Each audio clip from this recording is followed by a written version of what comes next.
Hi, I'm JGARZA. I'm going to go ahead and get started.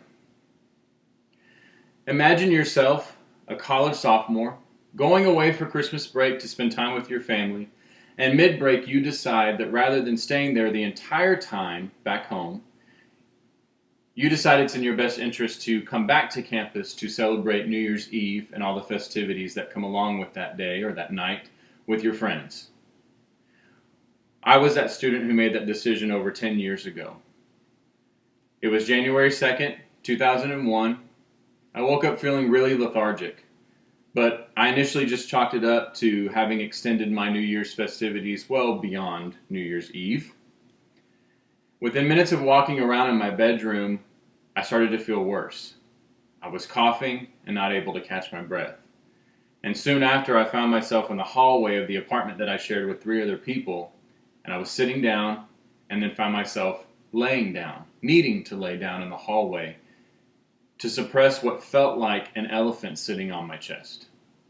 I had no idea what was wrong, but I was definitely scared. If I fast forward a few weeks after that to mid-January, after many doctor's visits, nurse visits, tests, and also my online research, I found out that I had tuberculosis. I was blown away because I didn't think tuberculosis was something that anybody actually still caught or contracted.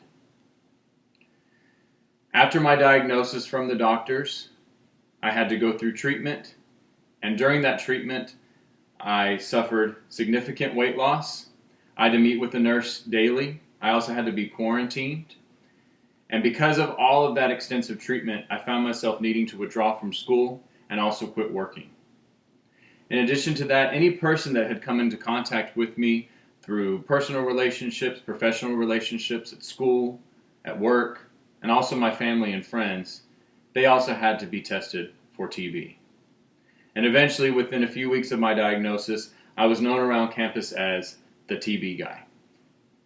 I'm going to spend some time today giving you some overall kind of high-level TB facts, how you can be proactive about tuberculosis, and what could potentially happen if you don't, and then what you can start doing today to create your own personal awareness around your own TB status.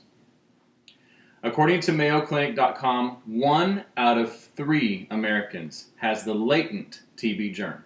1 out of 3, that's a third of our population in America, has the latent TB germ, which left untreated, of course, can turn into active TB due to various causes. You can compare this to HIV and AIDS, HIV being sort of the latent stage, full-blown AIDS being the active stage. Latent TB, active TB. Many of you probably have the dormant state of TB in you right now and don't even know it.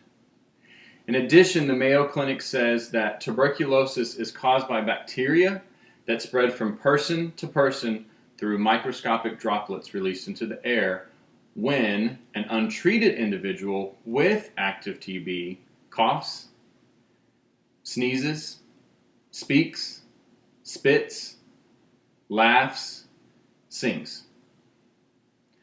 On WebMD.com, you can find common symptoms of active TB, such as cough, unconventional or unintentional weight loss, fatigue, night sweats, and an overall loss of appetite. So those are some high-level facts about TB, but how can you be proactive about your own awareness? Because that's really the critical piece to making sure that you're not enduring this germ like I did. So education is critical when it comes to TB, and you should get tested consistently. The CDC, or Center for Disease Control, recommends taking either a blood or skin test to determine the presence of TB. Now, this will just tell you about the presence of the bacteria. It doesn't tell you whether it's active or latent. So if they do come across a positive TB test or the presence of that, if present, a chest x-ray or a sputum sample, basically what you cough or spit up, a test on that can let you know whether it's just latent or active. Also, just asking your doctor about TB is a great way to get started. So looking at those easy kind of high-level ways that you can prevent the spread of TB and also gain awareness of your own status, let's talk now about what happens if you don't. And we can go back to what I talked about earlier, my own experience. I was in a downward spiral of daily doctor and nurse visits, I lost over 85 pounds within a matter of 2 months. And I had to take 23 pills a day in front of a nurse and be checked for that. They had to ensure that I was doing that to prevent me spreading that to anyone else. I had no energy. I was quarantined for a period of time, and I also spent some time in the hospital throughout my treatment. When the CDC says that the treatment for tuberculosis is complicated and lengthy, I definitely understand what they mean. I had to endure that treatment for 6 months before I was fully cured. I still carry the TB germ, it's just not active. So don't put yourself in a situation where you have to put your life on hold like I did for over a year, almost 2 years, possibly endanger or infect your friends and family, and potentially experience deeper health-related issues by simply not getting tested. Awareness is so critical. So I've given you some facts about TB and maybe how to diagnose yourself and how to prevent contracting tuberculosis. Also how to be proactive about your own TB status, going and getting a test. And if you don't, what could potentially happen, sharing my story with you.